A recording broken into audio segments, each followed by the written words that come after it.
Welcome to Arcade Stories.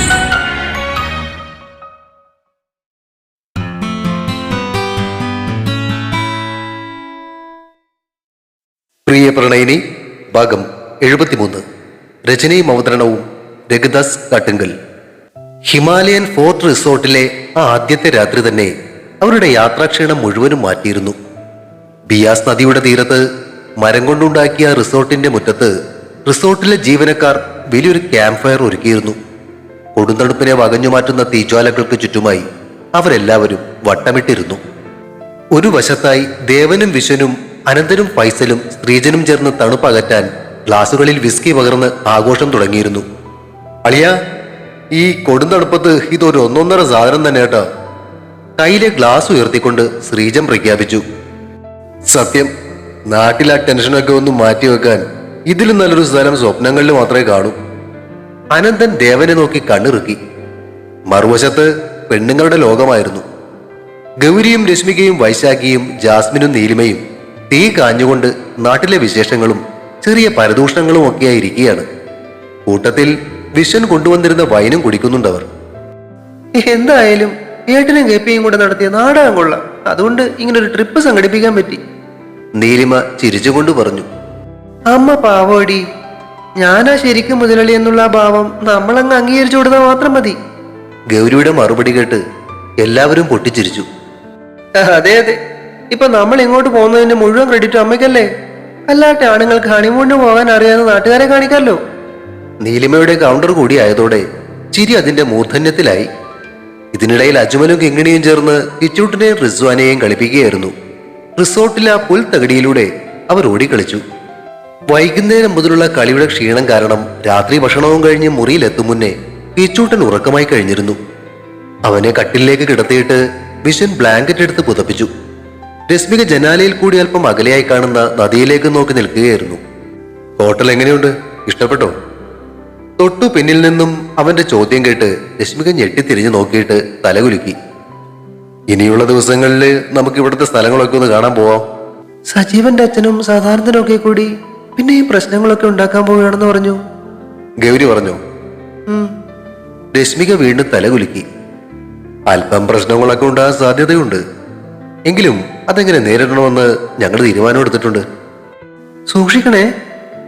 ആ സമയം അവളുടെ കണ്ണുകളിൽ കണ്ട കരുതൽ മതിയായിരുന്നു വിശ്വന് അവൾ തന്നെ ഇഷ്ടപ്പെട്ടു തുടങ്ങി എന്നതിന്റെ തെളിവായിട്ട്. അവൻ കൈ നീട്ടി അവളുടെ തോളത്തൊന്ന് തൊട്ടതേയുള്ളൂ. കാത്തിരുന്നത് പോലെ അവൾ അവന്റെ നെഞ്ചിലേക്ക് ചേർന്നു. അവൻ മെല്ലെ മുഖം താഴ്ത്തി അവളുടെ നെറുകയിൽ ചുണ്ടുകൾ അമർത്തിയപ്പോ ആ കണ്ണുകൾ കൂമ്പിയടഞ്ഞു. അവൾ ഒന്നുകൂടി ശരീരത്തിലേക്ക് ഒട്ടിയതും അവന്റെ കൈകൾ അവളെ വലയം ചെയ്തു. അതോടൊപ്പം ചുണ്ടുകൾ നെറുകയിൽ നിന്നും ഇഴഞ്ഞ് ഇരു കണ്ണുകളിലും പിന്നീട് ആ കവിളുകളിലും താടിയുടെ തുമ്പിലും അലഞ്ഞ ശേഷം അവളുടെ വിറപൂണ്ടു നിന്നിരുന്ന ചുണ്ടുകളിലേക്ക് അമർന്നു ചേർന്നു. ദീർഘമായ ചുംബനത്തിനൊടുവിൽ തളർന്നുപോയ ശരീരവുമായി അവൾ തന്റെ ഭാരം മുഴുവൻ അവനിലേക്ക് ചാരിയപ്പോ അവൻ അവളെ ഇരു കൈകളിലും കോരിയെടുത്ത് കട്ടിലിന്റെ അടുത്തേക്ക് നടന്നു. കട്ടിലിലേക്ക് അവളെ മെല്ലെ കിടത്തുമ്പോഴും അവളുടെ കണ്ണുകൾ അടഞ്ഞു തന്നെയായിരുന്നു. ഉറങ്ങിക്കിടക്കുന്ന കിച്ചൂട്ടനെ ഒന്നുകൂടി നോക്കിയിട്ട് അവൻ ബ്ലാങ്കറ്റ് വലിച്ച് അവളെ പുതപ്പിച്ചു.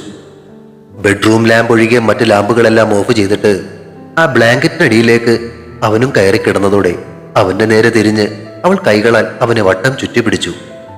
തിരികെ അവളെ കെട്ടിപ്പുണർന്ന അവന്റെ കൈകൾ അവളുടെ ശരീരത്തിൽ കുസൃതികൾ കാട്ടാൻ തുടങ്ങിയപ്പോ തന്നെ അവന് സമർപ്പിക്കാനുള്ള ആവേശത്തോടെ അവളും ആ കൈകളെയും ചുണ്ടിനെയും സ്വീകരിച്ചു. ആ സമയം തൊട്ടടുത്ത മുറിയിൽ ഗൗരിയും ദേവനും ചർച്ചയിലായിരുന്നു. വിവാഹം കഴിഞ്ഞ് എത്ര ദിവസമായിട്ടും അവർ തമ്മിൽ വേണ്ട വിധത്തിൽ അങ്ങോട്ട് അടുത്തിട്ടില്ലെന്ന് തോന്നുന്നു. ദേവന്റെ സംശയം കേട്ട് ഗൗരി കൈകുത്തി കട്ടിലിൽ എഴുന്നേറ്റിരുന്നു. അത് ഇന്ന് രാത്രി കൊണ്ട് ശരിയാവും. അവളുടെ ആ ഉറപ്പിൽ ദേവൻ കണ്ണുമിഴിച്ചു. Yes my boy. നല്ല തണുപ്പ്. വിശ്വേട്ടന്റെ ഉള്ളിലാന്ന് അല്പം വിസ്കി, അവളുടെ ഉള്ളിൽ വൈനും.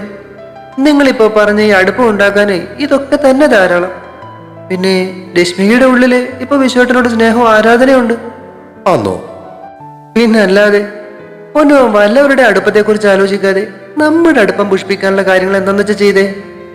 അതോടെ അവൻ കൈക്ക് പിടിച്ചു വലിച്ച് അവളെ തന്റെ നെഞ്ചിലേക്കിട്ടു.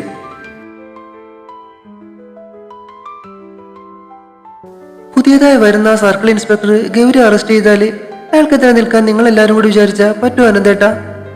വൈശാഖിയുടെ ചോദ്യം കേട്ട് അനന്തൻ തലകുലുക്കി. പറ്റും. ആ അറസ്റ്റ് അയാൾ ഔദ്യോഗികമായി രേഖപ്പെടുത്താൻ സാധ്യതയില്ല. കാരണം അവരുടെ ലക്ഷ്യം അവരുടെ സഹായത്തോടെ രത്നം എടുക്കുക എന്നാണല്ലോ. അതിനുവേണ്ടി പേരിന് മാത്രമുള്ള ഒരു അറസ്റ്റ് ആയിരിക്കും അത്. അതെങ്ങനെ നേരിടണമെന്ന് ഞങ്ങൾക്കറിയാം.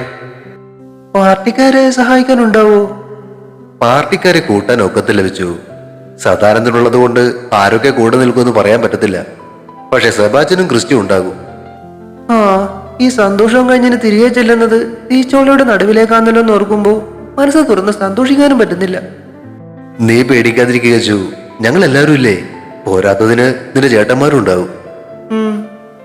മൂളിയെങ്കിലും വല്ലായ്മയോടെ കിടന്നവളെ അവൻ ഇറുകെ പുണർന്ന് ആശ്വസിപ്പിച്ചു.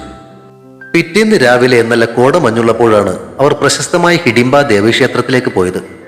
ആകാശം മുട്ടി നിൽക്കുന്ന പടുകൂറ്റൻ ദേവദാരു മരങ്ങൾക്കിടയിലൂടെയുള്ള ആ നടത്തം എല്ലാവർക്കും ഒരനുഭവമായിരുന്നു. ഗൗരിയും രശ്മികയും അവിടെ നിന്നും യാക്ക് മൃഗത്തിന്റെ പുറത്ത് കയറി ഫോട്ടോകൾ എടുത്തു. അതോടെ കുട്ടികൾക്കും കയറണമെന്നായി. ഒടുവിൽ ആളാം വീതം കയറ്റി ഫോട്ടോ എടുത്തിട്ടാണ് അവർ മടങ്ങിയത്. വൈകുന്നേരം മണാലി മാൾ റോഡിലായിരുന്നു അവരുടെ സമയം പോയത്.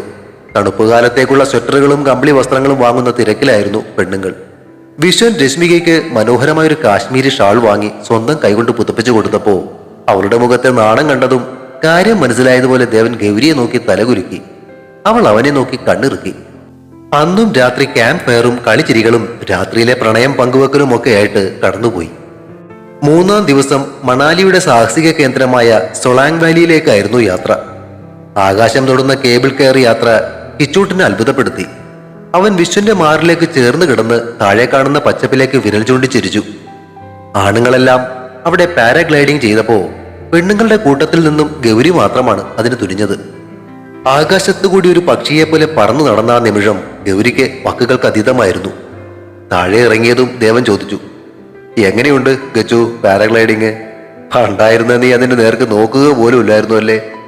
ഓ ദേവേട്ട, കളിയാക്കാതെ. അവൾ അവനെ ചേർത്തു പിടിച്ചു. ഇതിനിടെ ഫൈസലും ശ്രീജനും ITV ബൈക്കുകൾ വാടകയ്ക്കെടുത്ത് ആ മലഞ്ചരിവുകളിലൂടെ കുട്ടികളെയും വെച്ച് റേസിംഗ് നടത്തുകയായിരുന്നു. നാലാം ദിവസം അവരുടെ യാത്ര അടൽ ടണൽ വഴിയിലായിരുന്നു. ലോകത്തിലെ ഏറ്റവും നീളമേറിയ ഹൈവേ ടണൽ കടന്ന് മറുഭാഗത്തേക്ക് എത്തിയപ്പോൾ കണ്ട കാഴ്ച അവരെ അക്ഷരാർത്ഥത്തിൽ സന്തോഷിപ്പിച്ചു. എങ്ങും വെളുത്ത പഞ്ഞു പോലെയുള്ള മഞ്ഞ് മൂടിക്കിടക്കുന്ന ലാഹുൽ സപ്തയിലെ സിസു വാലി. ആ ഒരു അനുഭവം പൂർണ്ണമായും ആസ്വദിക്കുവാൻ അവർ അന്നത്തെ താമസം സിസുവിലൊരു ലക്ഷറി ഗ്ലാമ്പിംഗ് ക്യാമ്പിലേക്ക് മാറ്റിയിരുന്നു. മഞ്ഞിൽ കളിക്കാൻ വാടകയ്ക്കെടുത്ത പ്രത്യേകം വസ്ത്രങ്ങളും ബൂട്ടുകളും ധരിച്ച് എല്ലാവരും ആ മഞ്ഞിലേക്ക് ഇറങ്ങി. അജുമലും കിങ്ങിണിയും ചേർന്ന് വലിയൊരു സ്നോമാനം ഉണ്ടാക്കി. ദേവനും അനന്തനും ചേർന്ന് പെൺകുട്ടികളുടെ ദേഹത്തേക്ക് സ്നോബോളുകൾ എറിഞ്ഞ് കളിയാക്കി. വിശ്വന്റെ തോളത്തിരുന്ന് കിച്ചൂട്ടനും ജാസ്മിന്റെ കൈകളിലിരുന്ന് റിസ്വാനയും ആ കൂട്ടത്തിൽ കൂടി. ഇതൊക്കെ ഞാൻ സിനിമയിൽ മാത്രമേ കണ്ടിട്ടുള്ളൂ വിശ്വേട്ടാ. മഞ്ഞിൽ വിശ്വന്റെ കൈ പിടിച്ച് നടക്കുമ്പോൾ രശ്മികയുടെ കണ്ണുകൾ നിറഞ്ഞിരുന്നു. അവൻ അവളുടെ തോളിലൂടെ കൈയിട്ട് ചേർത്ത് പിടിച്ചുമ്മ വെച്ചു. ആ രാത്രി സ്വിസ് ടെന്റുകൾക്ക് പുറത്ത് വലിയൊരു ക്യാമ്പ് ഫയറിന് ചുറ്റും പാട്ടും ഡാൻസുമായി അവർ ആഘോഷിച്ചു. 5-ാം ദിവസം രാവിലെ സിസുവിൽ നിന്നും അവർ തിരികെ കുളുവിലേക്ക് തന്നെ പോന്നു. അന്നത്തെ പ്രധാന ആകർഷണം ബിയാസ് നദിയിലെ റിവർ റാഫ്റ്റിംഗ് ആയിരുന്നു. കുട്ടികളെ കയറ്റാൻ പറ്റില്ല എന്ന് പറഞ്ഞതുകൊണ്ട് വിശ്വനും ഫൈസലും കുട്ടികളുമായി മാറി നിന്നു. ബാക്കിയുള്ളവർ 2 ബോട്ടുകളിലായി എക്സ്പീരിയൻസ് ഉള്ള തുഴക്കാരോടൊപ്പം കയറി. തണുത്തുറഞ്ഞ വെള്ളത്തിലൂടെ കുതിച്ചുപായുന്ന റബ്ബർ ബോട്ടിലിരുന്ന് ഗൗരിയും നീലിമയും അലറി വിളിച്ചു. വെള്ളം തെറിച്ചു വീഴുമ്പോൾ വൈശാഖി അനന്തനെ നോക്കി കൈവീശി കാണിച്ചു. റാഫ്റ്റിംഗ് കഴിഞ്ഞ് കുളുവിലെ പ്രശസ്തമായ ഷാൾ ഫാക്ടറികൾ സന്ദർശിക്കുവാനും അവർ സമയം കണ്ടെത്തി. അന്ന് അവർ കുളുവിലെ ഒരു സുന്ദരമായ ഹോട്ടലിലാണ് താമസിച്ചത്. കുളുവിൽ നിന്നും പാർവതി നദിയുടെ തീരത്തുകൂടെയുള്ള മനോഹരമായ പാതയിലായിരുന്നു 6-ാം ദിവസത്തെ യാത്ര. മണികരനിലെ ചൂടു നീരുറവകൾ അവരെ വിസ്മയിപ്പിച്ചു.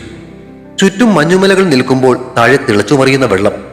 ആ ചൂടുവെള്ളത്തിൽ കൈകൾ മുക്കി അവർ പ്രാർത്ഥിച്ചു. മണികരൻ ഗുരുദ്വാറിൽ നിന്നും സൗജന്യ ഭക്ഷണവും കൂടി കഴിച്ചിട്ടാണ് അവർ കാസോളിലേക്ക് പോയത്. കാസോൾ മാർക്കറ്റിലെ ചെറിയ കഫേകളിലിരുന്ന് ഉച്ചയ്ക്ക് അവർ ഇറ്റാലിയൻ ഭക്ഷണങ്ങൾ കഴിച്ചു. യാത്രയുടെ അവസാന ദിവസങ്ങളിൽ അവർ ആ പഴയ മണാലിയിലെ നാഗർ കാസിൽ സന്ദർശിച്ചു.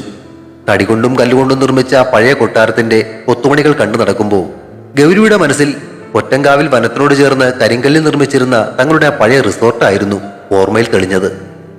അന്ന് വൈകിട്ടോടെ തിരികെ തങ്ങളുടെ ആദ്യത്തെ റിസോർട്ടായ ഹിമാലയൻ ഫോർട്ടിൽ തന്നെ അവർ മടങ്ങിയെത്തി. അത് അവിടുത്തെ അവരുടെ അവസാനത്തെ രാത്രിയായിരുന്നു.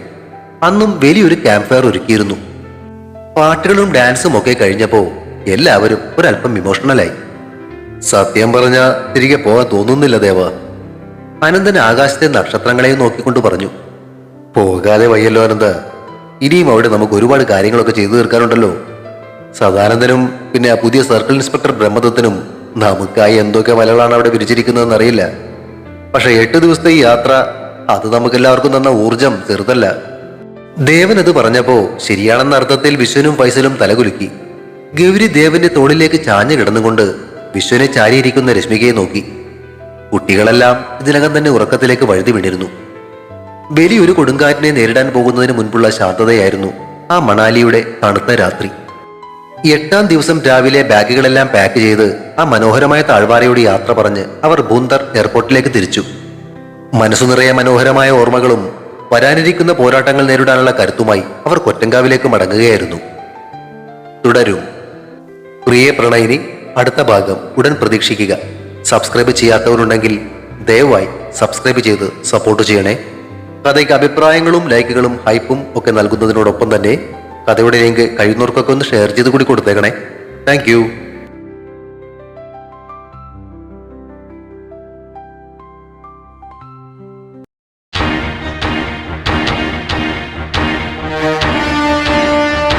See you soon.